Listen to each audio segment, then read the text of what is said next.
Dottore.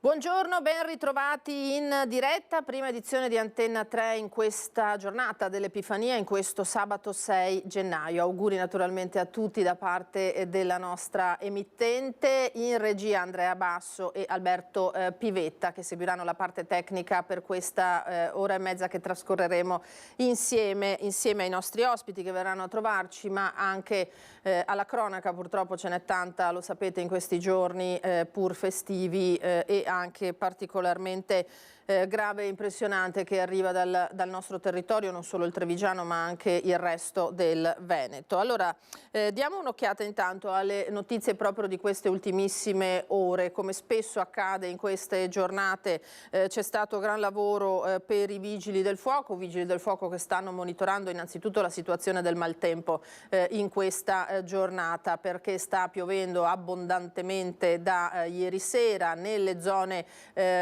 montane, ma anche sull'altopiano di Asiago è caduta abbondante neve, quindi grande attenzione anche sulle strade e poi naturalmente sulle nostre montagne, dove tanti stanno concludendo le vacanze in queste ore prima del rientro in vista del ritorno al lavoro e soprattutto del ritorno a scuola di bambini e ragazzi.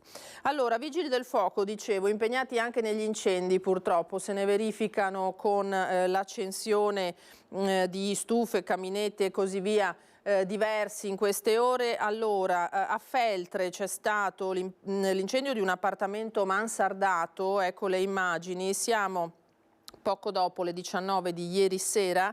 In via Cugliada ha preso fuoco il tetto di una mansarda, è stata evacuata un'intera famiglia di 4 persone, tra cui un bimbo piccolo. I pompieri arrivati da Feltre con personale permanente e volontario, con 2 autopompe, un'autobotte e l'autoscala, hanno iniziato le operazioni di spegnimento, riuscendo a circoscrivere le fiamme e a evitare un rogo generalizzato a tutta l'abitazione, che è disposta su 3 livelli. Completamente danneggiata la zona mansardata, lo vedete, sono state condotte in serata le operazioni di completamento dello spegnimento e di bonifica delle travature interessate dal fuoco, e poi si è proceduto a una copertura provvisoria, naturalmente vista anche appunto la pioggia di queste ore. Sul posto si è recato peraltro il sindaco di Feltre per trovare una sistemazione alla famiglia evacuata. Le cause del rogo sono al vaglio dei tecnici dei vigili del fuoco.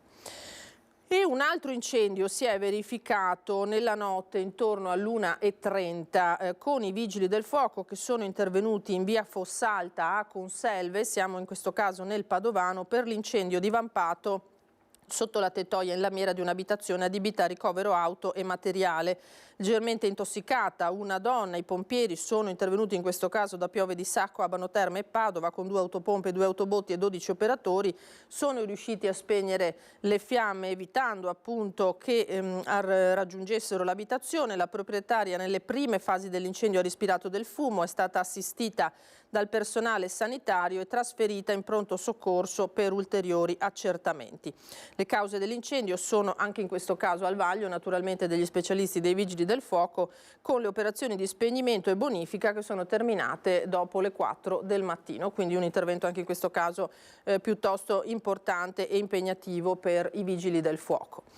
Che nella serata sempre di ieri, complice sicuramente appunto anche la pioggia, l'asfalto bagnato, sempre i vigili del fuoco sono dovuti intervenire, siamo a Quinto di Treviso in questo caso, in via Zecchina, per un'auto finita rovesciata, lo vedete, fuori strada, quindi nel fossato. Leggermente ferito l'autista, che è riuscito a uscire autonomamente dal mezzo, è stato consegnato alle cure dei sanitari del SUEM 118, mentre i pompieri arrivati da Treviso, in questo caso li vedete al lavoro, si sono occupati di mettere in sicurezza la vettura, e i carabinieri invece di effettuare tutti i rilievi del caso.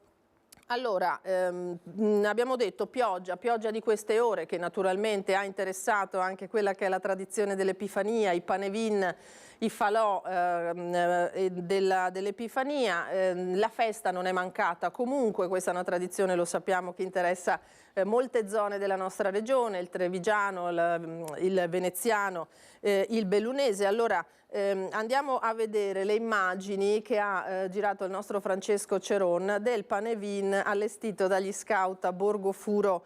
Siamo nel quartiere di San Paolo a Treviso, un piccolo Panevin. Sapete che c'era stata l'incertezza fino alla fine, non solo legata al maltempo, ma anche legata alle condizioni dell'inquinamento dell'aria, e solo a poche ore dall'inizio di questi falò è stata data l'autorizzazione da parte del comune. Vedete che le persone non si sono perse d'animo, hanno seguito il falò sotto i gazebo, e poi sicuramente è stata l'ora della pinza, del vin brûlé, della cioccolata calda per i bambini e dell'arrivo soprattutto della Befana che ha portato le calzette. Questo è l'esempio di uno dei Panevin in città. Poi vedremo se saremo in grado già in questa prima edizione di proporvi le immagini del Panevin più importante della provincia di Treviso, quello di Arcade, che si è svolto comunque, anche se non con le presenze che ci sarebbe stato da aspettarsi in caso di bel tempo, con gli ombrelli, ma insomma almeno in 4.000, ci ha detto il sindaco, in piazza ad Arcade ieri sera, la presenza anche del governatore Luca Zaia. Invece a Borgo Furo è intervenuto il sindaco, perché lo ha ricordato il sindaco di Treviso Mario Conte, è il suo quartiere. Sentiamo cosa ha detto affiancato dalla Befana. Ho fatto San Pellaio, Selvana, Fiera e adesso arrivo a casa mia a San Paolo. E non ho bevuto dappertutto. No, sono anche in dai, devo dare il buon esempio. Però ci tenevo ovviamente a venire qui a San Paolo nel mio quartiere per ringraziarvi per aver comunque tenuto in piedi questa tradizione, nonostante il tempo che non ci ha dato scampo quest'anno, però insomma è importante ritrovarsi. Credo che i bambini qua sono tutti buoni, quindi solo dolci. Un po' di carbone al sindaco, poco però, è stato buono anche lui. Però ci tenevo davvero tanto a ringraziarvi perché... Ti do anche un sincero. Guarda, questo, quando fa freddo, Non si ferma anche l'attività della CGA, gli artigiani di Mestre, che ogni sabato, lo sapete, riportano un report, un'analisi da parte del loro ufficio studi su quella che è la situazione economica nel nostro territorio. Il responsabile dell'ufficio studi, Paolo Zabeo, che sentiremo tra qualche istante, ci parla di poca evasione, dice, in Veneto, che crea di fatto una pressione fiscale reale che va oltre il 47%. La CGA inoltre contesta i dati del Ministero dell'Economia sull'evasione degli autonomi. Sentiamo. In Veneto l'incidenza dell'evasione fiscale in rapporto al nostro PIL regionale è tra le più contenute d'Italia. Questo ci dimostra che la fedeltà fiscale dei veneti è elevatissima e che sugli stessi grava una pressione fiscale reale di oltre 47 punti percentuali. Intendiamoci, questo non vuol dire che siamo una regione dove non ci sono sacche di evasione. Vuol dire che in Veneto il vero problema è che si pagano troppe tasse, perché in altre parti del paese non lo si fa in misura sufficiente. E adesso allora apriamo la pagina sulla cronaca di questi ultimi giorni. Allora, prima di tornare a Cinto Caomaggiore, dove, lo sapete, si è sfiorata la tragedia purtroppo con un papà che ha gettato dal terrazzino, dal primo piano, la figlioletta di 5 anni, andiamo a vedere quello che riporta il sito del Gazzettino sulla strage di Santo Stefano di Cadore, perché Angelica Utter, sapete, la 33enne tedesca in carcere per aver investito, falciato di fatto una famiglia di Favaro Veneto, il piccolo Mattia Antoniello di 2 anni, il papà Marco di 47, la nonna materna Maria Grazia Zuin di 64, tutti deceduti purtroppo questa estate, il 6 luglio scorso. Ecco, è stata sottoposta a TSO, trattamento sanitario obbligatorio, dopo le aggressioni in carcere a guardie e detenute. Quindi anche in carcere purtroppo una condotta violenta di questa donna che è stata sottoposta, avete sentito, a trattamento sanitario obbligatorio per questi comportamenti e la incapacità appunto di contenerla altrimenti. Dunque una vicenda che si protrae anche in vista naturalmente del processo che dovrà subire la 33enne. Sono elementi che senza dubbio verranno poi riportati in primo piano anche questi. E allora a Cinto adesso, con questo papà separato che l'altra sera dal primo piano ha scaraventato giù dal terrazzino la figlioletta che aveva in custodia in questi giorni e poi ha tentato di togliersi la vita. Sono stati i vicini di casa a lanciare l'allarme. La bambina è fuori pericolo, fortunatamente, è ricoverata nel reparto di pediatria dell'ospedale di Treviso, mentre l'uomo è stato fermato per tentato omicidio. Allora andiamo a vedere i servizi di Edi Caliman con la collaborazione di Simone Merlo. Lui era fuori completo, sembrava posseduto, io con la testa, petto nudo, diceva frasi stranissime, da suicidarsi, adesso chiudo gli occhi e moriamo tutti. È ancora sotto shock il vicino di casa del 43enne che la scorsa notte ha gettato la figlia di 5 anni dal terrazzino del primo piano del proprio appartamento, lanciandosi anche lui subito dopo, rimanendo illeso.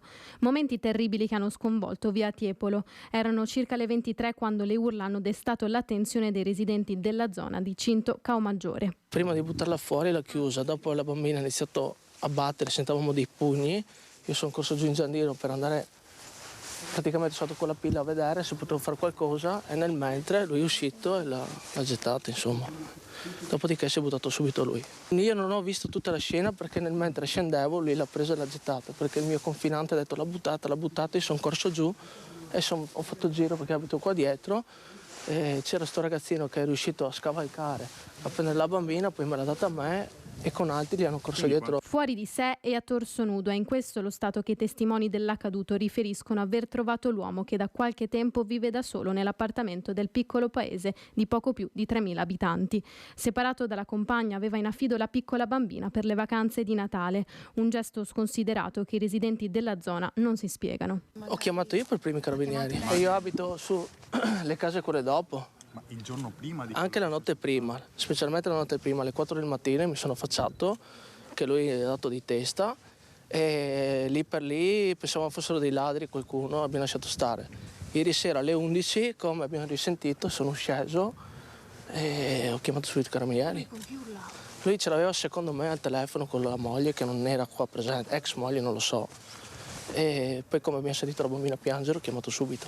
Bambina che miracolosamente non è in pericolo di vita nonostante il trauma cranico riportato. Sul posto i sanitari del SUEM 118 che hanno provveduto immediatamente a stabilizzare la piccola per poi trasportarla in codice rosso all'ospedale Cafoncello di Treviso, dove è attualmente ricoverata nel reparto di pediatria assistita dalla madre. Il racconto di quei momenti ancora scolpito in chi l'ha soccorsa. Piangeva e basta, povera. Era tutta traumatizzata, balbettava, aveva tutti i capelli pieni di sangue. Ha risposto alle domande? Sì, dopo ha detto anche che aveva 5 anni, come si chiamava, bene o male dopo si è tranquillizzata. Sul posto sono intervenuti i carabinieri di Portogruaro. L'uomo ancora fuori di sé è stato portato in ospedale dove è tuttora piantonato in stato di fermo come indiziato di delitto con l'ipotesi di reato di tentato omicidio.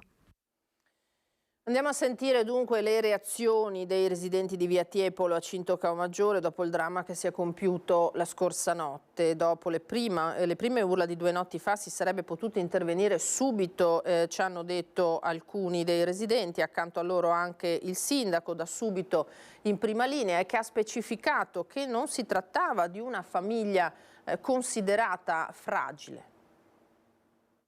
La sera prima ci sono sentite delle urla, però non avevamo capito chi era ed è morta lì. Poi il giorno dopo è risuccesso. Io gli ho scritto per capire lui se aveva sentito qualcosa perché il sospetto c'era e lui mi ha detto che non ho sentito niente. Ecco, questo era una cosa talmente strana che fosse lui perché lo conosciamo come persona tranquillissima. Quindi. Mi rode che, ripeto, io dalla via dopo ho sentito la notte prima e quelli della palazzina stessa nessuno ha chiamato prima, perché non è possibile, dai.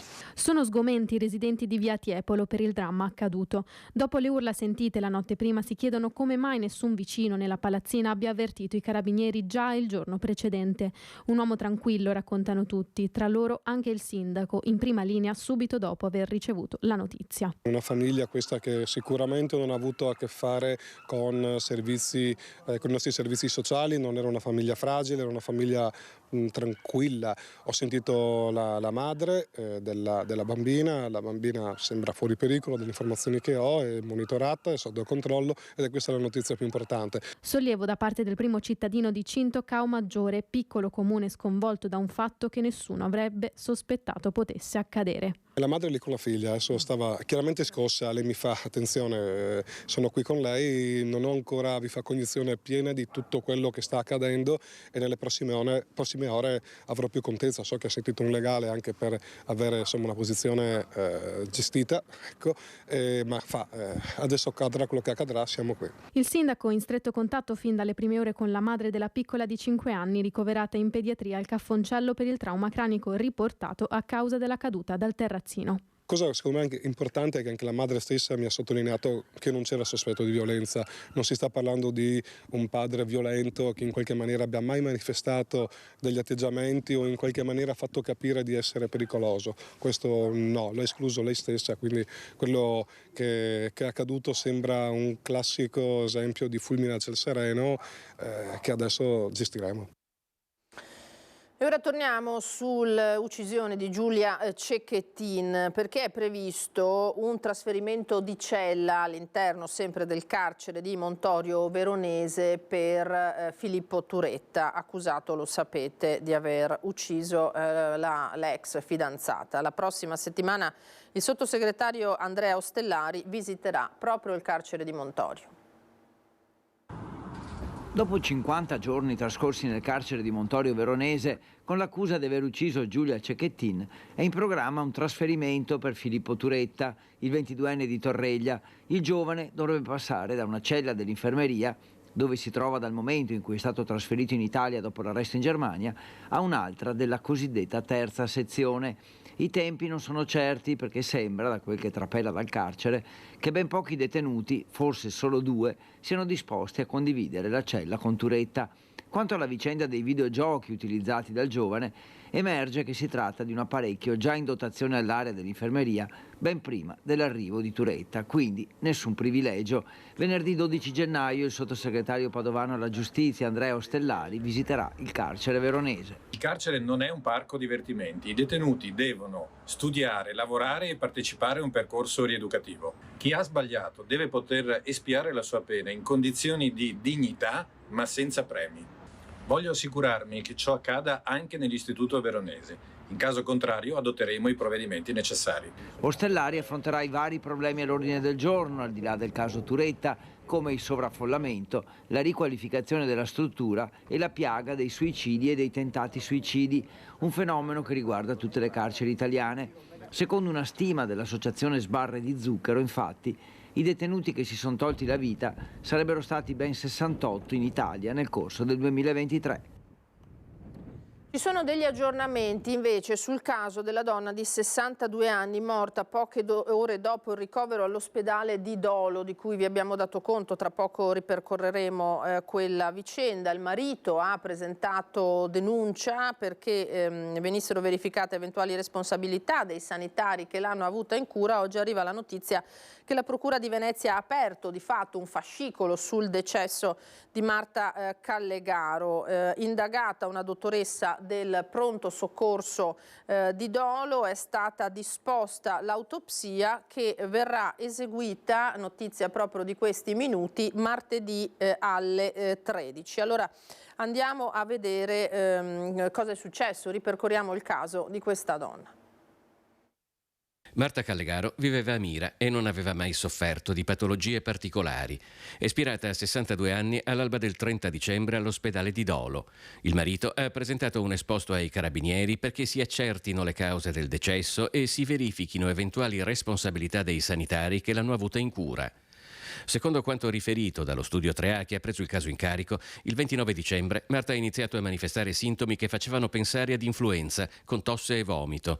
Nel pomeriggio il medico di famiglia, non rilevando problematiche particolari, a parte parametri pressori molto bassi, le ha consigliato di assumere acqua e liquirizia per tirarsi su. Un quarto d'ora dopo la visita del medico, Marta ha perso conoscenza per un paio di minuti. Alle 17 è stata ricoverata in ambulanza al pronto soccorso dell'ospedale di Dolo in codice arancio. Alle 22:30 un dottore ha detto al marito che Marta risultava disidratata e che dalle analisi del sangue sembrava esserci una gastroenterite in corso, per cui si stava predisponendo un piano terapeutico. Alle 4:50 del mattino il marito è stato avvisato al telefono che la moglie aveva avuto un arresto cardiaco, che era stata intubata, che la situazione era grave e che doveva recarsi d'urgenza in ospedale. Mezz'ora dopo, all'arrivo dell'uomo e di suo figlio, i sanitari hanno comunicato il decesso della donna. Inutili tentativi di rianimazione durati più di un'ora. Nella denuncia a querela ai carabinieri di Mira, sporta dal marito, si chiede all'autorità giudiziaria di disporre l'esame autoptico sulla salma per chiarire la causa di morte e appurare se le cure siano state adeguate. E ora andiamo nella pedemontana trevigiana per la morte del giovanissimo Patrick Mentil nello schianto dell'altra sera lungo la Feltrina a Unigo di Pederobba. Mamma, arrivo tra 20 minuti, aveva scritto nell'ultimo messaggio il ragazzo a Castelcucco, le lacrime di papà Walter, era un angelo, ha detto al nostro Lucio Zanato che si è occupato di questa vicenda. No, aspetta, no. No. Anche la camera si abbassa di fronte alle lacrime di un papà distrutto dal dolore. Perché Walter Mentil, con la moglie e il secondo figlio, hanno solo lacrime per sfogare la disperazione per la morte del loro Patrick. Un figlio esemplare, un figlio che non mi ha mai dato un problema. È sempre stato lo sportivo pieno e sempre leale con tutti. Walter ricorda la passione di Patrick per la bicicletta. Ha corso anche a alti livelli, quindi si allenava spesso, però anche con i ragazzi della Termopiave dove è cresciuto, del vivaio dove è cresciuto, l'ultimo anno ha dato una mano a portare fuori i ragazzi con le bici, era volontariato anche alla fine, per i bambini, per i giovanissimi. E cosa posso dirti? Un figlio squisito, una roba che... una roba pazzesca. Era sempre attivo, aveva adesso una community di non so quanti ragazzi, centinaia, e faceva sto lavoro di business marketing, network marketing. Poi il ricordo delle ultime parole al telefono con la mamma. E ha detto 20 minuti arrivo, poi doveva andare a salutare un amico che parte per l'Erasmus in Olanda, quindi era sempre impegnato, sempre così un po' così. Coraggio. Sì, basta. Un angelo. Era un angelo, era un angelo.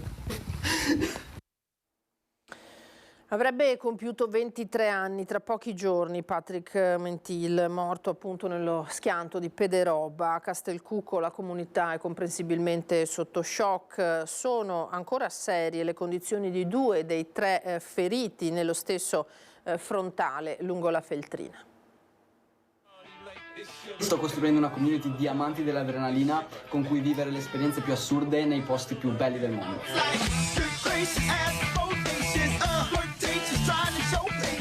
Patrick le raccontava così su Instagram le sue avventure tra sport, viaggi e adrenalina. Inseguire i propri sogni è una delle frasi più ricorrenti, ora che dopo aver corso come ciclista professionista con il World Service Marchiol Vega, lo stesso team di Davide Rebellin, aveva scelto, mentre studiava all'Università di Padova, di guadagnarsi da vivere come influencer con la rubrica Project No Limits. Vitalità ed entusiasmo, quelle di Patrick Mentil, spezzate a pochi giorni dal suo 23° compleanno sulla Feltrina a Unigo di Pederobba. La sua Audi A3 che durante un sorpasso impatta frontalmente contro una Land Rover, a bordo 3 ragazzi di Montebelluna.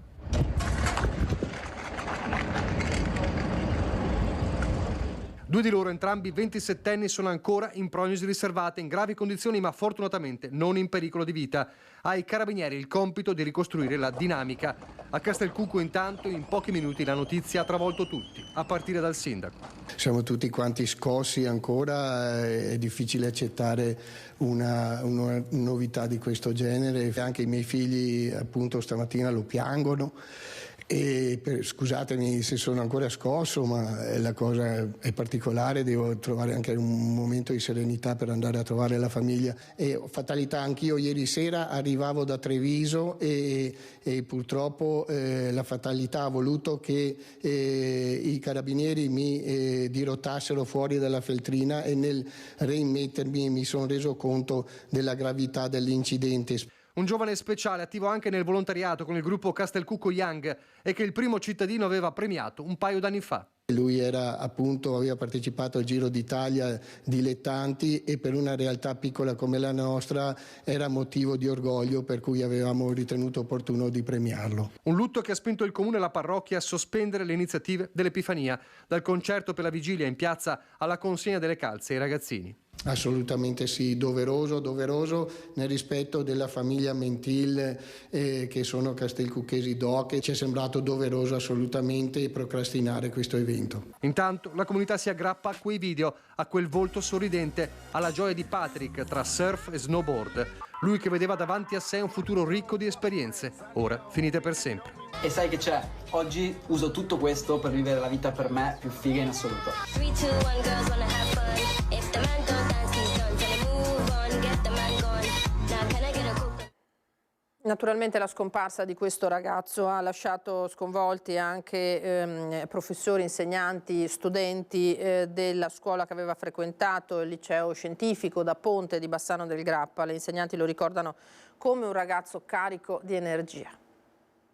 Vivace, solare, sorridente. Così viene descritto dalla professoressa di italiano Francesca Destro Patrick Mentil, il ragazzo morto giovedì sera in un terribile incidente stradale. Patrick, promessa del ciclismo, che avrebbe compiuto il 18 di questo mese 23 anni, aveva frequentato il liceo scientifico Jacopo da Ponte di Bassano, seguendo l'indirizzo sportivo. La notizia del suo decesso ha lasciato sconvolta la scuola. Un alunno che impegnato a scuola, impegnato nello sport, una promessa del ciclismo. La scuola ha provveduto a inviare tempestivamente alla famiglia un telegramma di condoglianze.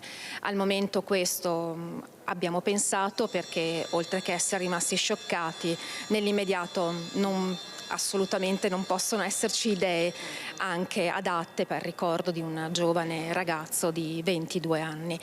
Nei prossimi giorni, al rientro da queste vacanze, penseremo a qualcosa sicuramente. La sua fu la prima classe del liceo a intraprendere l'allora nuovo percorso sportivo e il gruppo è rimasto molto unito tutt'oggi. Anche per loro uno shock perdere il compagno. Stamattina questa notizia terribile proprio nella chat di classe che noi conserviamo su WhatsApp. È stato un bravo alunno e si è diplomato con 92 centesimi in quell'anno in cui si svolgevano solo gli esami orali, ma lui è stato sempre in gamba, è stato in grado di gestire la situazione. Stamattina con la professoressa Tonellotto abbiamo condiviso alcuni fotogrammi privati anche della gita a Berlino che abbiamo svolto con la allora quinta LS nell'ottobre del 2019 ed era proprio sorridente. Siamo andati all'Olympia Stadium e quindi per loro è stato un momento gratificante e soprattutto per Patrick. E l'alta velocità dei mezzi coinvolti ha certamente concorso nello schianto mortale in Feltrina all'altezza di Pederobba, ultimo però di una serie, come testimoniano dei fiori di plastica lasciati vicino al punto di impatto tra l'Audi e la Land Rover. Questi fiori di plastica, ad appena 10 metri dal punto dello schianto della notte scorsa, testimoniano meglio di ogni altra immagine la pericolosità di questo tratto di Feltrina nel comune di Pederobba. Qui a perdere la vita qualche anno fa è stata una cittadina cinese e la causa è stata l'eccesso di velocità, perché il tratto rettilineo e l'ampia visibilità ai lati danno una falsa sensazione di sicurezza mentre si spinge sul pedale. Ecco perché da tempo il sindaco Marco Turato, ma anche i suoi predecessori, hanno cercato di ottenere mezzi di dissuasione all'eccesso di velocità. Il primo impegno che ci siamo presi attraverso anche la prefettura è dell'installazione di un autovelox, ma penso che non sia la soluzione migliore. Per il sindaco all'autovelox e quindi alla repressione va sostituita una nuova concezione di viabilità che, imponendo velocità adeguate, risolverebbe anche l'immissione dei veicoli dal centro di Onigo. La soluzione definitiva sarebbe la realizzazione della rotatoria nell'intersezione della frazione di Onigo. Ecco, ma chi deve fare questa rotatoria? Beh, ovviamente Veneto Strade, io mi sono già incontrato con i vertici anni fa per trovare questa soluzione. La risposta però fino ad oggi è stata positiva sulla carta, un po' meno sui finanziamenti. Ma chi dovrebbe finanziare questa opera? Ovviamente Veneto Strade è proprietaria del tratto in questione. Loro hanno dato la disponibilità per quel che riguarda la realizzazione, ma non mettendo sul tavolo i soldi necessari. E quindi dove possiamo andarli a trovare? Sul PNRR?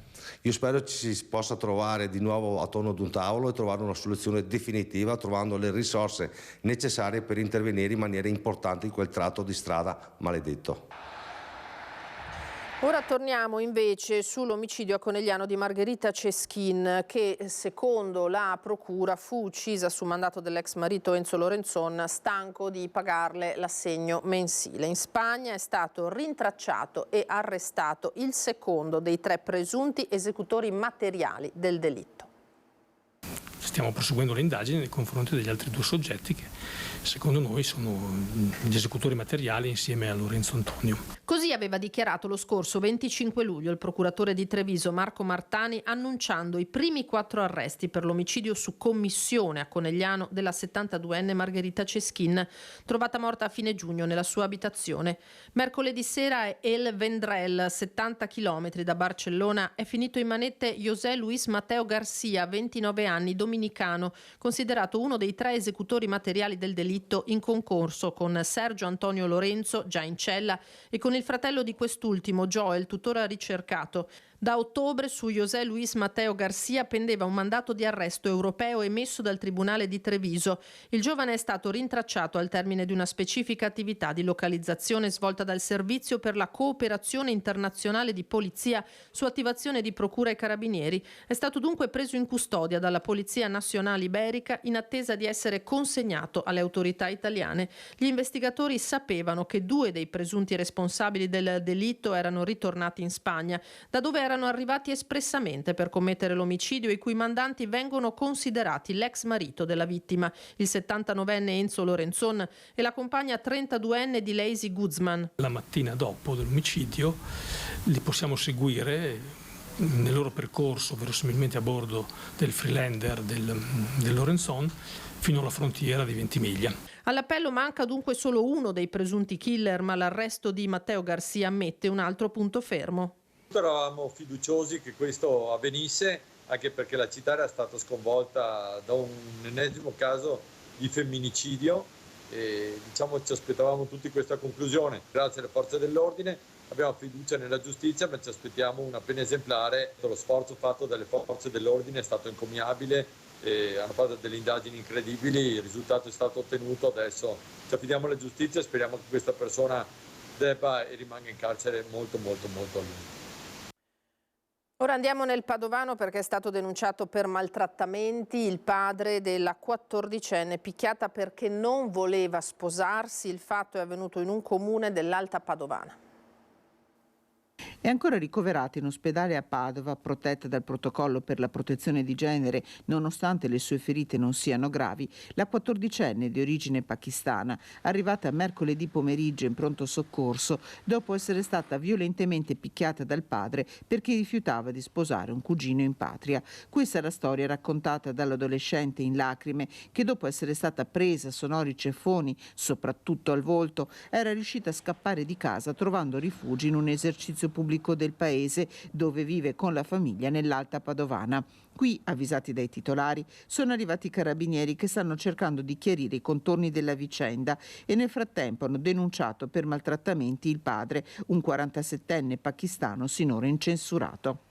La ragazza sarebbe stata sorpresa dal genitore mentre si scriveva con un connazionale coetaneo. I due avrebbero iniziato una storia e da qui la contrarietà violenta del genitore che invece l'avrebbe promessa sposa in patria. Un rapporto alla procura per maltrattamenti in famiglia è stato inviato anche dai carabinieri che hanno raccolto le dichiarazioni spontanee della vittima. La ricostruzione sarà poi da confermare in sede di audizione protetta.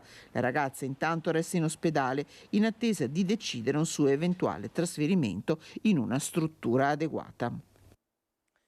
Torniamo sul tema del maltempo, delle nevicate, perché abbiamo detto che sopra i 1300 metri sta continuando abbondantemente a nevicare, mentre la pioggia incessante proseguirà secondo l'allerta meteo diramata dalla Regione fino almeno a domani mattina. Allora attenzione anche per chi deve rientrare, perché con la fine delle vacanze naturalmente è previsto un consistente aumento di traffico, soprattutto dalla montagna. Per quanti in particolare domani dopo pranzo scenderanno dal Cadore si prevedono ore di incolonnamento, come e più che dopo il ponte dell'Immacolata, con la prefettura che ha predisposto la sorveglianza da parte delle forze dell'ordine. Sentiamo. Traffico in costante aumento su strade e autostrade. Secondo ANAS, nel fine settimana dell'Epifania, circa 3,5 milioni di persone si metteranno in viaggio per rientrare in città dopo le vacanze natalizie. Molte scenderanno dalle montagne verso valle e la prefettura di Belluno se ne preoccupa. Le nostre arterie stradali saranno presidiate, quindi lo sforzo che lo Stato metterà in campo sarà notevole. Do un po' di numeri: 40 pattuglie dei carabinieri in questi 3 giorni, 7 equipaggi, di cui 3 della stradale, 1 della finanza e 3 dei carabinieri, dedicati alla sola Alemagna, che è l'arteria che sarà sicuramente più stressata. Però diciamo, rispetto agli altri anni abbiamo una variabile esogena, se così la possiamo definire, che un po' ci impensierisce, che sono le condizioni meteo avverse, quindi le nevicate annunciate dal centro funzionale decentrato della Regione Veneto. Quindi un appello agli automobilisti: non mettetevi in marcia privi di idonee dotazioni pneumatiche da neve o catene a bordo. Nel periodo natalizio il traffico è cresciuto del 15% rispetto allo stesso periodo del 2022 e sia per sabato 6 gennaio che per domenica 7 è prevista la sospensione della circolazione dei mezzi pesanti dalle 9 alle 22. La strada statale Alemagna quest'anno sarà interessata anche da 3 cantieri olimpici, i 3 cantieri delle varianti, quindi invito gli automobilisti a armarvi anche di pazienza, perché ci saranno dei punti che strutturalmente saranno un po' più difficili da superare per la presenza di alcuni cantieri che restringeranno la carreggiata. Quindi attenzione, molta prudenza sia oggi che domani naturalmente. Noi andiamo adesso in pubblicità, tra pochissimo torneremo in studio con il nostro primo ospite. Eccoci di nuovo in diretta da studio, prima edizione di Antenna 3 in questa giornata dell'Epifania. Allora, saluto e ringrazio Massimiliano Paglini, buongiorno. Buongiorno. Segretario generale della CISL di Belluno e Treviso, per essere qui nostro ospite in questa giornata pur festiva, in cui abbiamo l'occasione sia di fare un breve bilancio dell'anno che si è concluso, ma soprattutto di guardare a questo 2024 con gli occhi del sindacato e dei lavoratori naturalmente. Perché insomma, le questioni irrisolte del 2023 ce le portiamo naturalmente dietro anche per il 2024.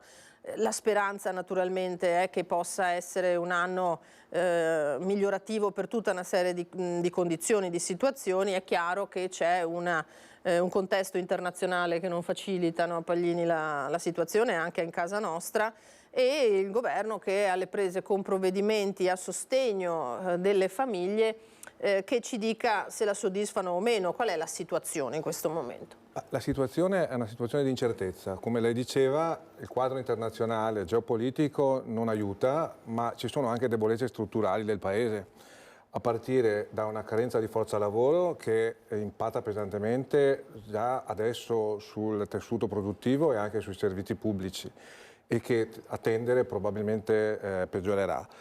C'è una questione legata alle risorse disponibili, perché nella legge finanziaria sono stati definiti alcuni provvedimenti importanti, noi definiamo importanti, a partire dalla riduzione del cuneo previdenziale, ma anche l'accorpamento delle 2 aliquote IRPEF più basse, ma non sono strutturali.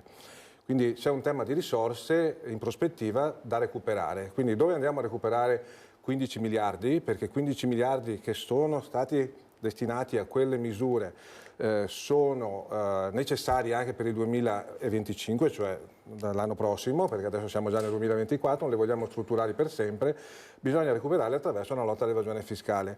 Gli ultimi dati del Ministero delle Finanze dicono che si sta riducendo l'evasione fiscale, ma siamo sempre a livelli record, siamo a 90 miliardi di euro, di cui questi una grossa fetta sono IRPEF, sono evasione da IRPEF, da contributi previdenziali, e se andiamo a vedere sempre i dati del Ministero delle Finanze vediamo che il 53% delle dichiarazioni IRPEF sono dichiarazioni positive. Il 47% sono negative, cioè gente, contribuenti che non dichiarano redditi. Il 95% di chi dichiara redditi sono lavoratori dipendenti e pensionati, quindi qui questo paese è un problema strutturale, è un problema di lotta all'evasione fiscale che deve essere pervasivo, deve essere efficace, perché non possiamo pensare, dato anche il nuovo patto di stabilità che è stato definito alla fine dell'anno, di continuare a fare debito, e quindi credo che i temi siano questi dell'agenda del governo dei mesi che verranno. A partire per esempio anche da un aumento della tassazione sugli extraprofitti, ma non come è stato fatto finora, perché non ha dato gli esiti sperati, nemmeno il governo Draghi ha dato gli esiti sperati, perché la tassazione extraprofitti sulle banche è stata un bluff. Se andiamo a vedere i dati reali, di 2 miliardi che avevano annunciato, probabilmente ne sono arrivati molti meno della metà. Lo stesso si dicasi per gli extraprofitti delle società energetiche, e dentro tutto questo le risorse servono a destinare ai redditi bassi e al potere d'acquisto delle famiglie e dei lavoratori, perché abbiamo un problema enorme di sacche di povertà. Cioè anche nel nostro territorio, Belluno Treviso al nord-est, è un territorio che sta perdendo sempre di più centralità e appeal, aumentano i poveri e soprattutto se ne vanno i giovani. Quindi abbiamo un problema di forza lavoro autoctona, ma anche di forza lavoro che deve arrivare. Io credo che queste siano le priorità che il governo, le forze politiche, le istituzioni locali devono mettere in agenda da subito per dare prospettiva certa e di crescita al Paese. Ma lei è ottimista in questo? Cioè saltano fuori queste risorse, ci sono, il nostro Paese è in grado davvero di rispondere a queste richieste? Allora io sono realista, faccio i conti con quello che è la storia di questo Paese, che è un Paese che fa fatica a mettere al centro come dire, il senso civico, perché è vero che c'è una grossa lotta, un grosso problema di evasione fiscale, ma c'è anche un problema di incapacità dei cittadini di essere cittadini per davvero di questo Paese. Quindi credo che se però non si fa un salto di qualità in questo senso, sia le forze politiche con una lotta all'evasione strutturale, seria, reale, concreta, sia i cittadini che devono sentirsi parte a tutto titolo della comunità, che vuol dire rispettare il dettato della Costituzione per esempio, perché si è cittadini se si hanno diritti e doveri, non solo diritti. I doveri sono quelli di partecipare a contribuire al funzionamento dei servizi pubblici, perché se poi andiamo a vedere, vogliamo andare a guardare anche le altre priorità, se mancano risorse, per esempio c'è un problema di sanità, anche la sanità del Veneto e del Nord-Est non è più la sanità di 10-15 anni fa. E quindi rischiamo che si vada sempre a pescare con le solite modalità, tagli alla sanità, tagli al sociale, non lo permetteremo. Quindi credo che serva una dose di sano realismo. Io non voglio essere né pessimista né ottimista, sono realista, mi rendo conto che questo è un Paese che non ha ancora fatto il salto di qualità, ma se non sarà capace di fare il salto di qualità le prospettive non sono rosee. Noi abbiamo dati reali che dicono che fra 12 anni, 13 anni, da qui ai prossimi 13 anni mancheranno 2 milioni di lavoratori in questo Paese. Allora o si fa una programmazione seria, andiamo a prendere i lavoratori nei paesi stranieri, formiamoli sulla base delle esigenze delle imprese e del sistema produttivo, o rischiamo che questo Paese perderà fette di produzione, fette di imprese, salvo poi rimettere anche in discussione i servizi pubblici, perché se non ci sono lavoratori come faremo a sostenere i lavoratori delle case di riposo, i lavoratori degli enti locali, i lavoratori della sanità?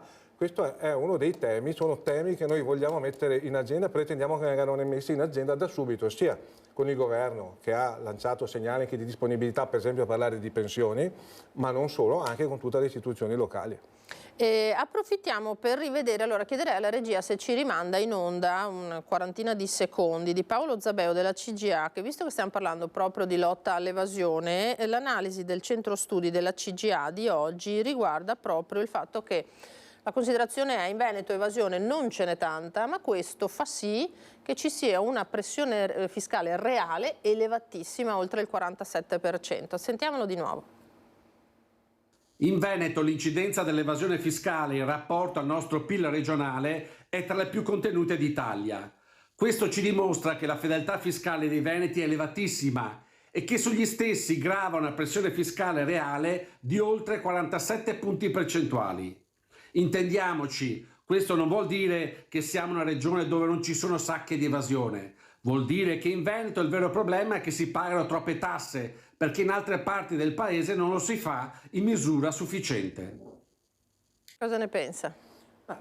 Allora io dati, faccio riferimento a quello che dice CGA, io credo che però se c'è un dato strutturale, sono 195 miliardi l'evasione fiscale stimata dal Ministero delle Finanze all'anno scorso, se c'è un tema di evasione fiscale a livello di paese va affrontato indistintamente. Dopodiché è altrettanto vero che se c'è quel 47% di tassazione, di peso fiscale, incide principalmente sui lavoratori dipendenti e sui pensionati, sui redditi medio alti, non solo sui redditi bassi. È vero, sui redditi bassi sono stati fatti degli interventi anche con la manovra finanziaria che aiuta in questo senso, però tutto il ceto medio è penalizzato, cioè stiamo in una tempesta, dentro una tempesta perfetta, perché non si aumentano i salari, perché non si rinnovano i contratti collettivi. La tassazione è elevata, perché di certo i lavoratori dipendenti e pensionati pagano alla fonte, quindi non hanno la possibilità di scegliere se evadere o non evadere. A me sono concesso che sia corretto evadere, quindi siamo dentro una tempesta perfetta, perché se non aumentano i salari, non aumentano, non vengono rinnovati i contratti collettivi e la tassazione è quella che diceva prima l'esponente della CGA, io credo che ci sia un grosso problema in questo paese e in questi territori. Senta, ma lo schema di revisione delle aliquote IRPEF, cosa ne pensa? Io ieri sono entrata in una farmacia a Treviso, per dire, no? C'era una giovane farmacista che stava guardando questo schema un po' sconsolata, perché diceva la differenza tra la soglia dei 28.000 e le successive, dice, è enorme, rischi di guadagnare per nulla, mi spiego, qualche centinaio di euro in più all'anno, qualche migliaio di euro in più. Sì, diciamo che il giudizio positivo sulla revisione delle aliquote è quello legato ai redditi bassi, perché l'accorpamento delle due aliquote più basse agevola i redditi bassi a un costo di 4 miliardi complessivamente. Però effettivamente i famosi redditi medi. Viene meno la proporzionalità, la progressività, quindi c'è un tema enorme anche qui che vogliamo discutere con il governo da subito a gennaio, sono i decreti attuativi della riforma fiscale. Allora il Parlamento ha dato delega al governo per riformare il fisco. Io credo che il principio di progressività e proporzionalità debba essere salvaguardato, perché, come dicevo prima, qui chi sta pagando, sostenendo il peso del paese, della tenuta del paese, è il ceto medio. Il ceto medio è quello che in questo momento è più penalizzato. Troppi redditi alti non vengono tassati adeguatamente, c'è tutto un tema di tassazione delle rendite, redditi immobiliari, le rendite finanziarie. Cioè oggi è più conveniente affittare un bed and breakfast che dare un affitto, una camera a uno studente o a un lavoratore. Quindi io credo che debba cambiare la conformazione della tassazione, non perché vogliamo penalizzare il turismo, perché ben venga, è una delle industrie principali del paese, le fonti di reddito del paese, non può essere che noi abbiamo migliaia di case sfitte e abbandonate, non utilizzate nel territorio, e dall'altra parte abbiamo un'emergenza abitativa anche nei nostri territori, sia a Belluno che a Treviso. Quella è enorme, devo dire, no? E scoppierà anche in territori ricchi, tutto sommato. È già nel pieno del problema, abbiamo già un problema enorme. Senta, in questo 2024 quali possiamo dire che sono gli impegni del sindacato anche in temi, non so, di mobilitazione di iniziative? Avete già un calendario? No, ci vedremo tra l'altro con CGIL e UIL territoriali, ci siamo già visti con CGIL e UIL di Belluno, ci vedremo anche con CGIL e UIL di Treviso. Diciamo che le priorità sono quelle che dicevo prima, sia a livello centrale che a livello territoriale. L'auspicio è che si ritrovi il senso di un'unità anche a livello nazionale su un'agenda condivisa. Il nostro segretario generale oggi ha già formulato delle proposte in questo senso. Credo che faccia bene a tutti, serva a tutti recuperare il senso di uno sforzo unitario, di un cammino unitario. Dopodiché non possiamo pensare che ci sia chi ha il diritto di priorità rispetto ai temi da mettere sul tavolo. Però credo che con CGIL e UIL, sia a Belluno che a Treviso, faremo un ottimo lavoro nell'anno che è appena iniziato, sapendo che non abbiamo la bacchetta magica. E quello che purtroppo siamo consapevoli è che i problemi sono moltissimi sul territorio, sui due territori, in particolare il territorio bellunese, e le soluzioni saranno faticose, ma noi confidiamo che tutti assieme si possa lavorare per migliorare la situazione, sia a livello territoriale che a livello nazionale. Senta, lei prima accennava al tema della sanità, che è uno dei fronti su cui siete più impegnati come sindacati, no? Perché al di là della carenza di personale c'è la sensazione un po' generale che sia davvero in difficoltà la nostra sanità in questo momento. Abbiamo visto le RSA che lanciano grida d'allarme da mesi, da anni ormai, da prima del Covid. È una situazione preoccupante quella che si sta vivendo su questo piano. Assolutamente sì, ma basta guardare le liste d'attesa. Noi abbiamo casi concreti di persone, nostri associati, che sono nella lista d'attesa per le priorità B, che è la priorità non emergenziale, diciamo quella che porta a ricovero immediato, e sono in attesa da 2 o 3 mesi. Quindi al di là di quello che viene raccontato, io ho rispetto anche per il lavoro che fanno i direttori delle ULSS, però purtroppo abbiamo un problema strutturale che sono le risorse che dicevo prima. Io credo che sia stato sbagliato non aver approvato il MES, perché il MES dava risorse disponibili immediatamente da destinare alla sanità pubblica. Quindi io credo che su questo o c'era la corresponsabilità di tutti nel gestire il futuro prossimo e lontano di questo Paese, o credo che tra qualche tempo avremo ben altri problemi che saranno anche di tenuta sociale, di tenuta della coesione sociale di questo Paese. Peraltro un Paese che sta invecchiando rapidamente e che avrà bisogno di tutti quei servizi che lei faceva riferimento prima, a partire dalle case di riposo, che sono dei temi che riguardano poi il rinnovo dei contratti collettivi, la giusta remunerazione, lo stress da lavoro correlato, perché abbiamo casi sempre più pesanti di violenze, di carichi di lavoro che sono insostenibili. Credo che queste siano le priorità che una politica e le istituzioni devono mettere in agenda da subito. Se lo faranno, come CISL, e credo anche che di parlare anche a nome delle altre organizzazioni, ci troveranno disponibili a confrontarci e a trovare soluzioni. Senta, andiamo a vedere appunto come stanno le tasche dei cittadini, perché ieri sono partiti i saldi. A livello di consumo sono sempre un po' un termometro, anche se ormai promozioni eccetera ce ne sono tutto l'anno, e poi io che ho fatto un giro ieri onestamente a interviste, i ragazzi, i giovani non sanno neanche praticamente di cosa sto parlando, nel senso che quando ho fatto le domande ti dicono ma io compro usato, ma io compro sulle piattaforme, ma io compro online, e là è tutto un altro mondo. In ogni caso andiamo a sentire la partenza a Treviso e anche come i cambiamenti climatici stanno condizionando gli acquisti, perché l'inverno arriva sempre più tardi e sappiamo che i saldi sono molto anticipati di fatto, arrivando con la Befana. Sentiamo. Partenza a rilento dei saldi invernali, complice il maltempo, ma anche il fatto che molti trevigiani si trovano ancora in vacanza nel primo giorno di promozioni, poche le persone in giro per la città e dentro ai negozi. I commercianti stimano un aumento degli acquisti tra il 7 e il 10% rispetto agli sconti 2023. Secondo le previsioni, nella Marca si spenderanno circa 400 euro a testa tra abbigliamento e calzature. Il 69% si rivolgerà ai negozi fisici e il 59% punterà sulla qualità. Come accade ormai da qualche anno, in questo periodo ci si interroga sull'opportunità di posticipare gli sconti anche alla luce dei cambiamenti climatici. Troppo presto questi saldi secondo lei? Sono sempre troppo presto, la stagione è partita molto tardi, è partita a fine novembre con il Black Friday, perché il tempo è stato sempre molto tiepido e quindi la merce invernale è partita molto tardi. Si dovrebbe fare in maniera graduale e riportarli nella stagione giusta. L'inverno è iniziato da un mese, Se lei pensa, novembre è stato freddo ed era autunno, neanche inverno. Un inverno che tarda ad arrivare e che ha condizionato gli acquisti nei mesi scorsi.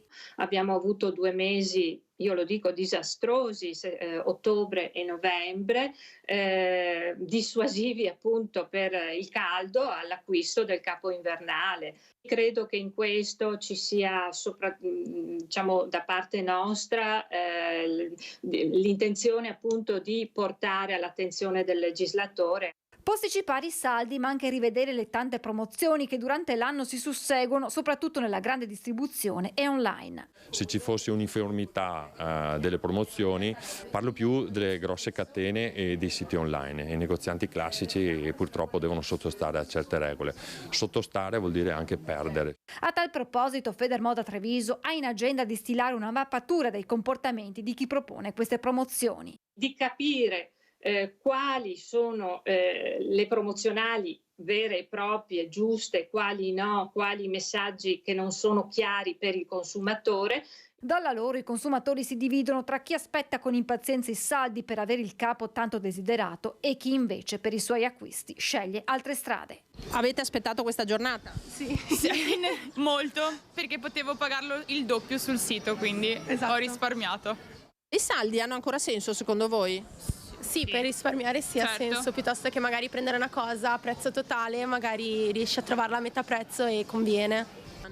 Io non compro io non compro tanto nei negozi, quindi in realtà non faccio caso. Quindi insomma sono una cosa un po' sorpassata. Secondo me sì, cioè veramente noi non siamo persone più da mercatini dell'usato piuttosto che da negozi. Paglini cosa ne pensa? Vede anche le preferenze, no? di sti giovani, è tutto un settore che anche là rischia di far fatica, quello del commercio, no? Proprio con queste novità. E poi l'abbiamo sentito col freddo che quasi non c'è più, anche se è in arrivo adesso, è qualche giorno di freddo polare. I cambiamenti climatici certamente incidono sulle abitudini di acquisto delle persone. L'online ovviamente oggi è pervasivo e quindi anche questo è un tema, però io torno ai ragionamenti che facevo prima, perché se noi andiamo a vedere oggi il potere d'acquisto delle famiglie, quindi anche la capacità di spesa, facendo un'analisi del carrello della spesa e quello che si poteva comprare nel 2015 con 100 euro, se io oggi voglio comprare gli stessi prodotti 8 anni dopo, 9 anni dopo, devo spendere 125-130 euro, quindi un aumento del costo del potere d'acquisto enorme, a cui non sono seguiti e correlati aumenti salariali adeguati. Questo secondo me pesa, secondo noi peserà anche sui saldi, per quanto i saldi siano un'occasione per potersi permettere qualcosa che invece non ci si potrebbe permettere in una stagione normale. Di certo siamo ormai a ciclo continuo, perché come diceva prima un'intervistata, i Black Friday anticipano di fatto i saldi, quindi un tema anche di riorganizzazione delle filiere, di come vengono prodotti tutta la parte dei prodotti, scusate il gioco di parole che viene offerto, l'abbigliamento e non solo, è un tema importante sul quale noi stiamo chiedendo da tempo un confronto anche con le associazioni datoriali, perché per esempio c'è tutto un tema legato al caporalato, allo sfruttamento dei lavoratori e sono presenti anche nei nostri territori laboratori di abbigliamento che ogni tanto vengono chiusi dalla Guardia di Finanza perché trovano lavoratori in condizioni disumane. Quindi credo che ci sia bisogno di ripensare tutta la filiera della produzione, dell'abbigliamento, ma non solo, proprio perché c'è bisogno di calmierare i prezzi, quindi c'è un tema di calmierazione dei prezzi che deve essere affrontato da subito, altra priorità che stiamo chiedendo al governo, perché sta dentro alle politiche di redditi e alle capacità delle famiglie di poter vivere con dignità e con serenità. Pensi che ieri una commerciante mi ha detto o facciamo tutti delle collezioni istantanee, cioè buttare fuori prodotti via via che si adattino evidentemente alla stagionalità, al momento eccetera, questo magari potrebbe anche rilanciare o lo sfruttamento oppure l'occupazione, nella migliore delle ipotesi, no? Sì. Beh, sicuramente il tema dei cambiamenti climatici è un tema che riguarda tutti, anch'io faccio fatica a comprarmi da vestire perché è difficile prendere qualcosa di pesante oggi con il clima che c'è. Quindi il tema dell'incertezza che dicevamo all'inizio è un tema che non riguarda solo la situazione geopolitica ma anche i cambiamenti climatici, che sono però determinati dalle scelte dell'uomo. Siamo sempre dentro comunque lo stesso meccanismo di modello di sviluppo. Certo. Quindi credo che un tema più ampio che dovrebbe essere ripreso per mano è quello di quale modello di sviluppo vogliamo, sia per questi territori per il Paese e per tutto il pianeta. Certo. Allora, ultima cosa, calzetta della Befana, non sappiamo se lei l'abbia ricevuta. Sì, l'ho ricevuta. Attenzione, l'abbiamo ricevuta, Mia molto moglie bene. mi ha fatto la calza. Che carina. Non è la Befana. No, esatto, no, specifichiamolo signora, perché... Ma cosa ha trovato, perché per carità, ma cosa le sarebbe piaciuto trovare? Cosa augura che si trovi nella calzetta di questa Epifania alle famiglie? Guardi, io vorrei meno propaganda, cioè anche se ci sono le scadenze elettorali vorrei che la politica fosse più responsabile, facesse meno propaganda e affrontasse per davvero i problemi strutturali del Paese, che sono la questione demografica, che dicevo prima, è quello che ci impegna, sarà un'apocalisse dai prossimi anni, e la questione della dignità delle persone, quindi il salario giusto, ma non salario minimo per legge, il rinnovo dei contratti collettivi alla scadenza per dare a tutti il potere d'acquisto in base alla perdita del potere d'acquisto, il tema delle risorse da mettere a disposizione per i più deboli. Se ci saranno questi, quindi mettendo da parte la propaganda, il tema degli immigrati che ci invadono, sono solo buttate elettorali che però non mirano alla soluzione strutturale dei problemi. Se ci sarà questo dentro la calza, io penso che ci sarà una calza per tutti da quei prossimi anni, soprattutto nel Paese ne beneficerà. Il sospetto è che tutto questo debba arrivare ancora una volta dal territorio, dai cittadini, dalle parti sociali, dalle categorie, dalle imprese in accordo con voi, no? Perché sì. Il Paese reale che forza in qualche modo i provvedimenti noi ci stiamo provando dall'alto. Perché anche con l'Associazione dei Comuni di Treviso abbiamo messo in piedi questo piano per l'abitare, una goccia nel mare, quindi un fondo di garanzia, dall'altra parte più alloggi sociali disponibili. È una piccola cosa che però va nella direzione che diceva lei. Credo che il Paese reale abbia più consapevolezza talvolta della politica. In tanti argomenti, su tanti temi, lo abbiamo visto. Allora, grazie Massimiliano Paglini di essere stato con noi. E buon 2024. Grazie anche a lei, naturalmente. Allora, noi ci fermiamo per qualche istante di nuovo di pubblicità, torniamo tra poco e parleremo anche di pallacanestro.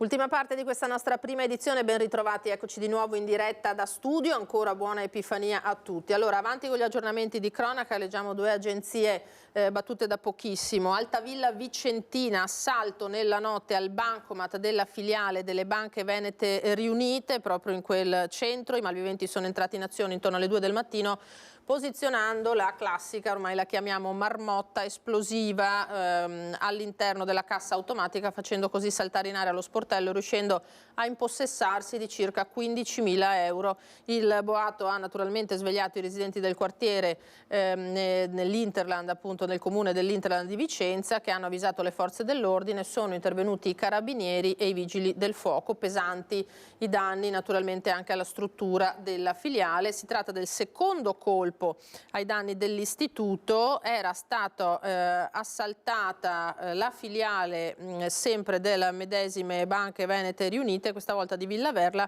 a dicembre, e anche lì il bottino era stato ingente.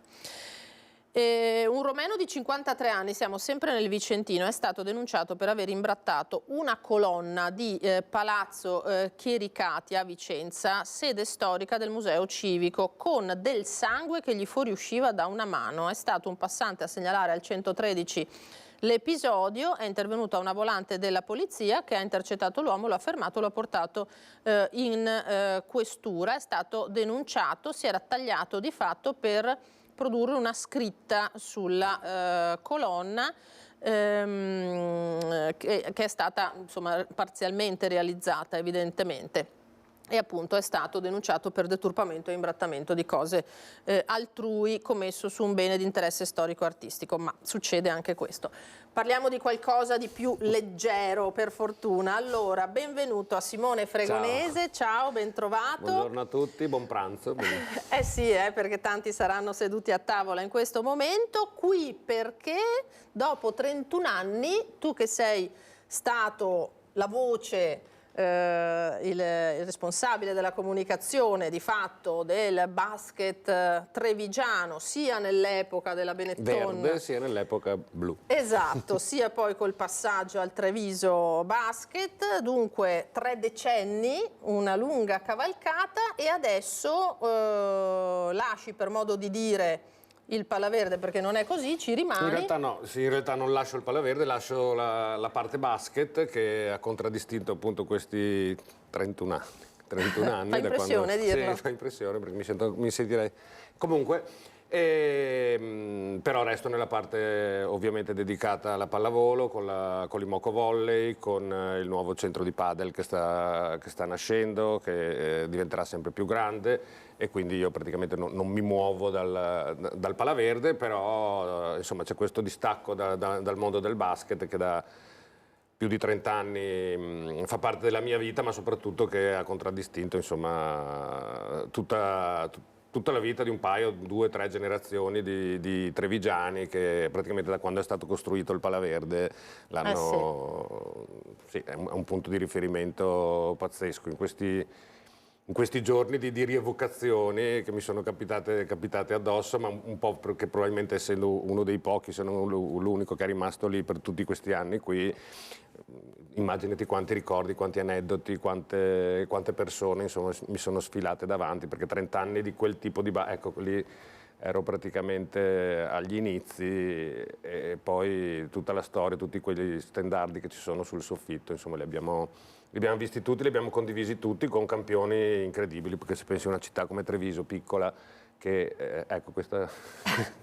Questo sei anche tu, perché la verità è che fin dal liceo, che io sappia, ti è sempre piaciuto giocare a pallacanestro. Mi è sempre piaciuto giocare, no? ma quelli che fanno questo lavoro di solito sono quelli che avrebbero voluto giocare e poi ripiegano su qualcosa che però ti permette di vivere quasi come se fossi un giocatore, ma proprio molto quasi, però insomma è un modo per vivere lo sport. Senti, allora abbiamo detto, com'è iniziata questa avventura con la Benetton, ecco Vini del Negro? È iniziata proprio l'anno del primo scudetto, nel 2012, proprio in mezzo alla finale scudetto con Pesaro. Mi chiamò Giorgio Buzzavo, il Deus ex machina lì della Ghirada, per entrare nell'ufficio stampa della Verde Sport, perché la Maria Pia Zorzi, che conoscete bene anche qui, sì, molto storico di Antenna 3, aveva cambiato e cercavano un ragazzo giovane, io ero molto giovane, avevo 21 anni, per imparare, per farlo crescere insieme a questa grande realtà che era la Ghirada. Io sono arrivato proprio nei giorni della finale scudetto. Nel 92 abbiamo detto. 92. Uno dei miei primi lavori è stato proprio quello delle celebrazioni dello scudetto. Ho lavorato lì per la Benetton Basket, per la Sisley, per tutto il mondo della Ghirada fino al 2012. 2012 anno spartiacque, che poi sono morte sportivamente parlando Sisley e Benetton Basket, ma sono nate TVB e l'Imoco Volley, e lì è iniziata un'altra avventura. È nato anche mio figlio, tra l'altro, nel 2012. Davide Bonora. Questo è il 97. Segna il Pando, 83-79. Ora non bisogna difendere, 6 secondi, non bisogna difendere. Forza ragazzi, è nostro, è nostro, è nostro, è nostro, è nostro, è nostro, è nostro, è nostro, è nostro, è nostro lo scudetto. Benetton, campione d'Italia, Benetton, campione d'Italia, 84-82. Sai che c'è ancora qualcuno in giro per Treviso che ogni tanto mi ferma e mi dice è nostro, perché è rimasto abbastanza nella storia. Ho letto, tra l'altro, proprio che l'ultimo dell'anno un gruppo di ragazzi ha scritto: sapete cosa abbiamo fatto quest'ultimo anno? Ci hanno guardati proprio lo speciale dello scudetto. No, per dire quanto per tante persone, e la manifestazione di affetto che ho avuto per esempio sabato scorso al Palaverde è stata impressionante, perché anche gente che io non conoscevo mi ha detto ma dal primo giorno ti sia al Palaverde, perché te va via, per me non sarà più lo stesso. Sì. Perché veramente quando vivi 30 anni una cosa, come me, penso tanti di quelli che sono al Palaverde l'hanno vissuta, e quindi ti ripassa tutta la vita. Sei un personaggio anche tu del basket trevigiano. Io ho raccontato gli altri personaggi, ma insomma di rimbalzo, diciamo, per usare un termine del basket. Esatto. Senti, allora, ne hai visti passare tanti di campioni qui, dicevi prima, no? Per una realtà come Treviso, che non solo con i giocatori naturalmente che ha portato in maglia bianco-verde, ma insomma anche con gli avversari che sono arrivati qui e poi anche i personaggi del basket mondiale di fatto, no? Ci sono stati poi la Ghirada, sappiamo che era centro anche così anche di riferimento, abbiamo visto dei camp insomma con campioni che non si immaginava mai di vedere qua. Raccontaci un po' magari qualche personaggio che in questi 31 anni ti ha colpito di più, qualcuno che ti ha emozionato, qualcuno che speravi di vedere, sei riuscito? Ma guarda, allora, ci pensavo proprio perché è stato questi giorni un po' di riepilogo di tutta una vita per quanto riguarda il basket.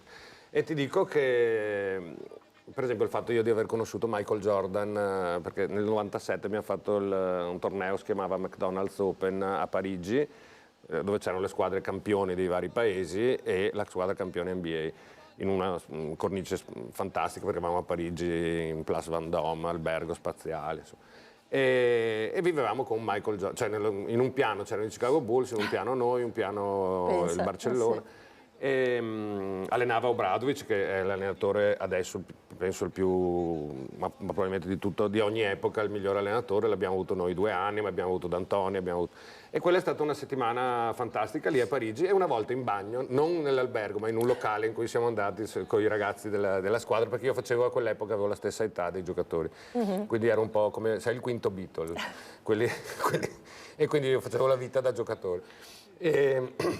Arriviamo, pagavano loro perché ovviamente loro prendevano tanti soldi, io ero poveretto, e facevamo queste meravigliose serate in locali fantastici a Parigi. Un giorno arriviamo in questo locale e c'erano già dei giocatori, c'era Steve Kerr che adesso è un grande allenatore dei Warriors, c'erano altri giocatori dei Bulls ma non c'era Jordan, e a un certo punto io vado in bagno, era sotterraneo in questo meraviglioso locale, e sento un po' di casino di fianco, mi giro e stavo facendo pipì di fianco a Michael Jordan, insomma, poi ci siamo stretti la mano, insomma, esperienze un po' strane, però ti può riservare anche questo. Ho conosciuto Phil Jackson, ho conosciuto ma tantissimi, praticamente tutto quello che c'è nel basket. In Ghirada avevamo, un anno veniva Nowitzki, un anno Dwight Howard, un anno Tony Parker.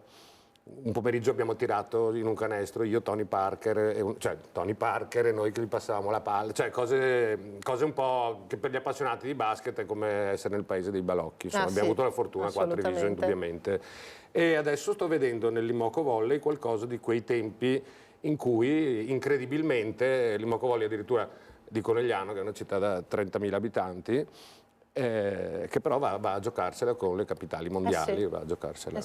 E arriva il miglior volley internazionale anche qua, insomma.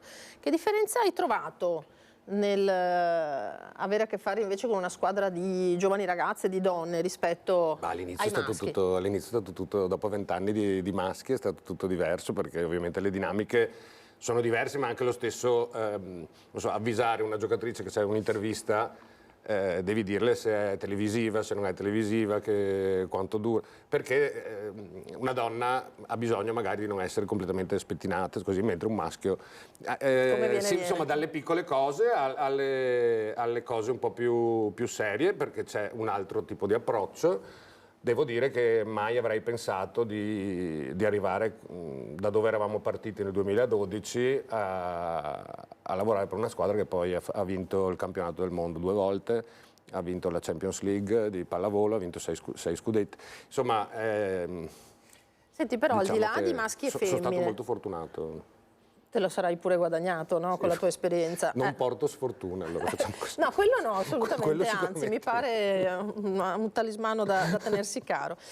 Immagino che al di là di maschi e femmine ci sia anche un rapporto con queste nuove generazioni, no? Perché tu hai fatto a tempo, magari appunto anche con i giocatori di basket, ad avere il doppio dell'età, diciamocelo pure, di quelli che giocano adesso a pallacanestro. Era meglio no? prima però. Era meglio prima? No, era meglio quando ero... quando eri giovane e facevi il quinto Cioè, è Beatles. molto cambiato. Allora, all'inizio, per esempio, adesso ultimamente, per gli amanti di basket, a proposito di rimembranze, c'è un podcast che c'è ogni sabato, fatto da il mio compagno di banco delle elementari, con cui ho fatto poi la telecronaca dello scudetto del 92. Anche. Pensa. Sì, perché da piccoli ci divertivamo a fare queste cose, poi abbiamo lavorato per Radio Veneto 1 con Roberto Ghizzo, che ci mandava in giro per i campi di promozione a Nervesa, a Riese, a fare le radiocronache, poi ce ne siamo catapultati a commentare lo scudetto della Benetton. E lui in questo podcast sta rivivendo gli anni 80 del basket, 80-90, i nostri tempi pionieristici, in cui probabilmente anche tu eri in curva con noi. E l'aspetto goliardico che c'era una volta, anche perché erano squadre formate da 8 italiani e 2 stranieri.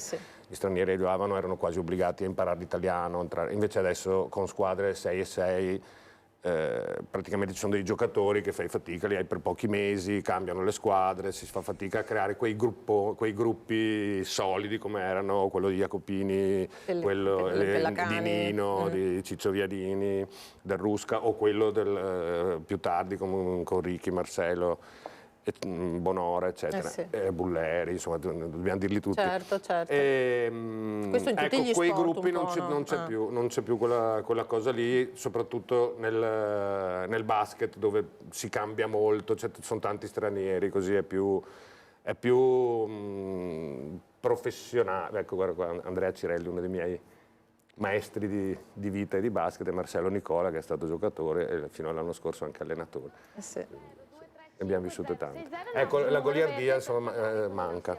Ecco, e anche questi personaggi che fanno fatica a diventare tali, perché ci sono pochi italiani e restano poco nelle squadre, si gira tanto, è raro che ci siano gruppi che durano 4-5 anni come una volta. Sì, poi magari adesso, per carità, i ragazzi di oggi hanno anche un altro approccio probabilmente, no? Di quei ragazzi, ma i ventenni di adesso che giocano. Ma poi anche la comunicazione un po' se la gestiscono loro con i social, quindi scappano da tutte le parti, immagino, le informazioni. Sì, non abbiamo mai avuto grandi problemi, però è tutto un diverso approccio rispetto ai tempi eroici.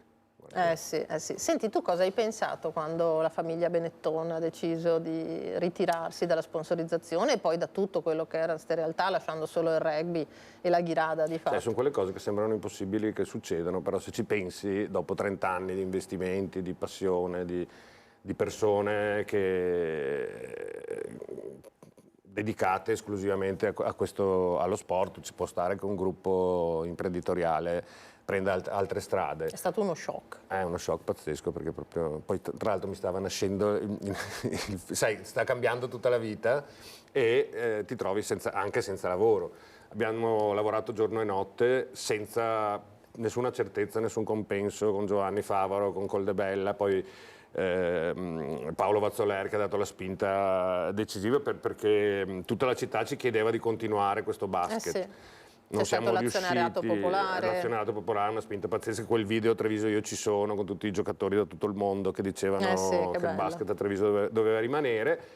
Però cosa succede? Che alla fine abbiamo dovuto ricominciare, ma non da sotto zero, cioè dal campionato di promozione, dove potrei forse giocare, no, adesso no, ma all'epoca avrei forse potuto giocare anch'io.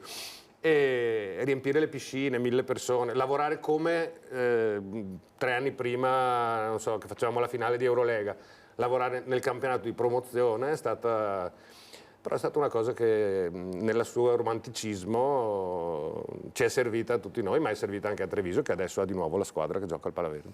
Stasera giochiamo. Ecco, e tu in quel passaggio lì, come hai avvertito il cuore cestistico di questa città e della provincia? Io sono nato a Treviso, vivo a Treviso da sempre, e io raramente ho visto una città che non è che proprio brilli per non so, spirito di appartenenza, perché la città del Minovao combatter. Bravo, quantomeno per muoversi, mobilitarsi. Sono sempre più bravi gli altri, ci autodenigriamo. Invece lì c'è stata una cosa incredibile, perché 1 migliaio di persone hanno messo in mano al portafoglio per I famosi 100 sovvenzionare euro, 100 euro, ma c'è chi ne ha messi anche di più, certo. e non erano pochi, ma è stato un segnale fortissimo, perché 1 miliardo di persone, che infatti adesso sono ricordate in qualche stele con tutti i nomi, lì è stata veramente la spinta, e gli ho detto allora sì. E proprio c'era una parte di città che non si è arresa mai, perché abbiamo fatto i flash mob in Piazza dei Signori, abbiamo fatto petizioni, riunioni, insomma facevamo di tutto per tenere vivo la fiamma, ma è una fiamma, ci hanno quasi obbligato, non è stata che siamo andati noi contro i mulini a vento, con la tenacia, Giovanni Favaro, Vazzo. È stato la spinta da sotto, infatti i primi anni di TV erano meravigliosi anche per questo, perché era tutto che nasceva dal basso, mentre eravamo abituati nel mondo Benetton, che gioco forza era una cosa un po' calata dall'alto. Invece qua tutti si sono sentiti parte del progetto, e infatti è un progetto che utopisticamente è nato, ma adesso è una bella realtà. Sì, poi forse anche con il fatto che tanti lascia stare Andrea Gracis che è trevigiano, ma e Coldebella che è di Castelfranco, però tanti dei giocatori che sono passati di qua si sono anche non fermati. vanno più via. Ecco, Ricky Pittis, Nicola. Ma anche rugbisti, anche pallavolisti. Sì, l'altro giorno ho visto la partita proprio di basket, c'era Alessandro Fei, ex Gloria della Sisli, che è sposato con una trevigiana, e appena hanno il momento libero sono qua. Ma E anche questa presenza ha aiutato in qualche modo, no? sì, è una città dove tu cammini per strada e trovi leggende del basket italiano, ma non solo del basket, ci sono rugbisti, si sposano tutti con trevigiane, poi Bene. ci sono pallavolisti, adesso vedremo se qualche Pantera dell'Imoco quando smette di giocare resterà qui, ma anche stranieri, insomma secondo me lo sport ha dato tantissimo a questa città, e ha dato proprio una linfa, anche una dimensione internazionale, che se pensi per Treviso ci sono stati dei momenti in cui in Spagna conoscevano la Benetton più come equipo de baloncesto che come marca di abbigliamento, e questo insomma ha portato Treviso a essere un modello nello sport. Che poi appunto tu seguivi anche la Sisley della generazione dei fenomeni naturalmente, sì. E quando però Benetton ha ritirato la sponsorizzazione, l'impressione è che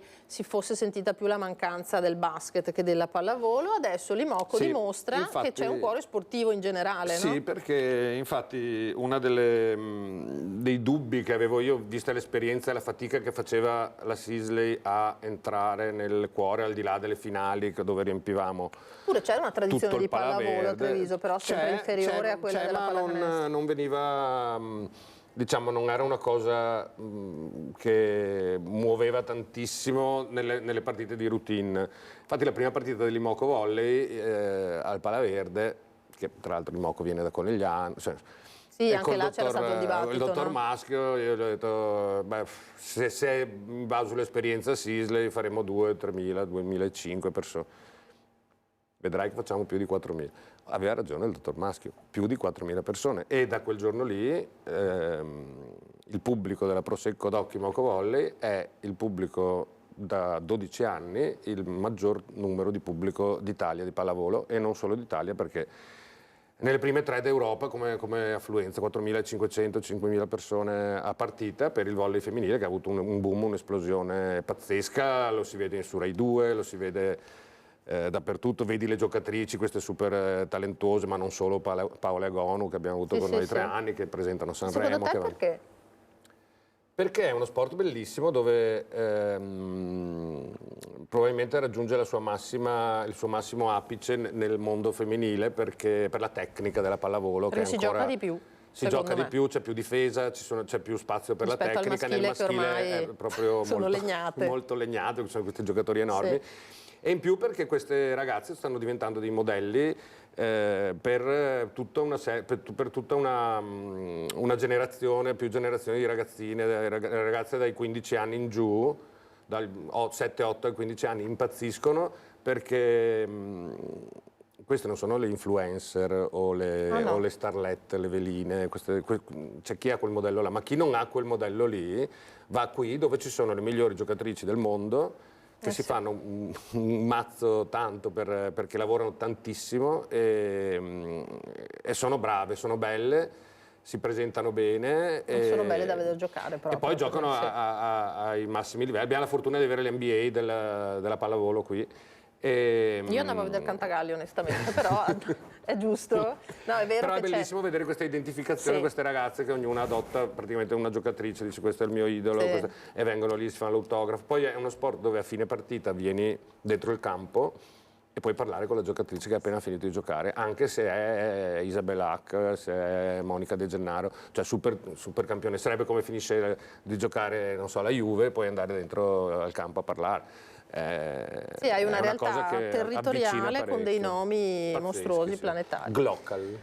Esatto. Simone, il tempo è finito, ai noi. Dobbiamo chiudere. Grazie per essere stato nostro ospite, sono sicurissima che tantissimi ti hanno ascoltato molto. No, io voglio ringraziare tutti quelli che mi hanno, perché tantissimi mi hanno manifestato, non sono morto, tra l'altro sto ancora bene, però è stato bello vedere questo affetto che secondo me non è l'affetto per me, è l'affetto per questo basket che ci ha dato tantissime emozioni, tantissimi ricordi.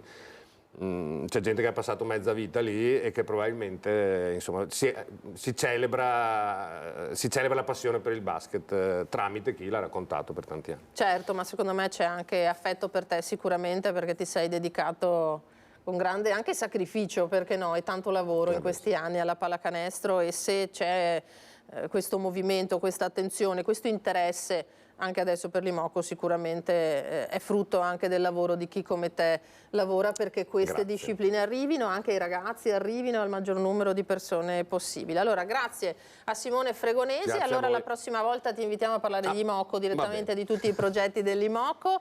Io devo ringraziare Andrea Basso e Alberto Pivetta in regia. Vi ricordo che adesso ci sono le previsioni del tempo, fate attenzione perché abbiamo visto che il maltempo è ancora in corso, e a seguire The Silent Man con Liam Neeson e Diane Lane, per citare solo un paio di protagonisti, la storia, attenzione, di Gola Profonda, quindi se siete interessati a questo argomento, tutto il caso Watergate è un film da non perdere. Grazie ancora e ci rivediamo per i telegiornali di questa sera. Arrivederci.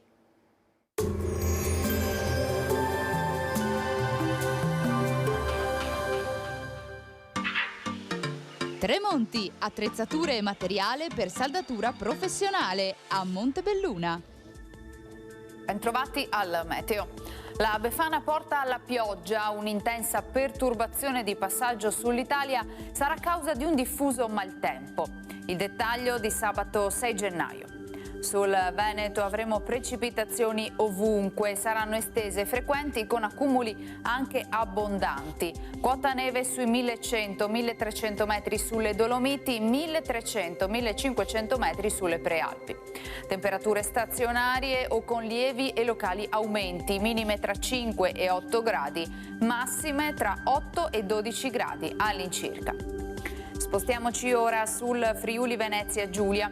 Anche qui il cielo sarà coperto con precipitazioni estese e in genere intense. Quota neve fino a circa 1100-1200 metri sulle Alpi e fino a fondovalle nel Tarvisiano.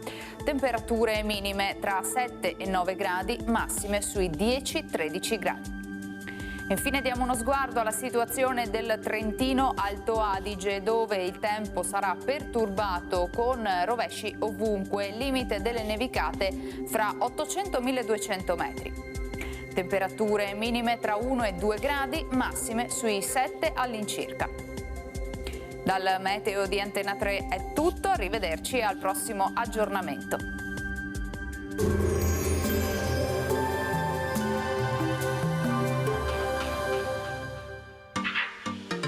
Tremonti, attrezzature e materiale per saldatura professionale a Montebelluna.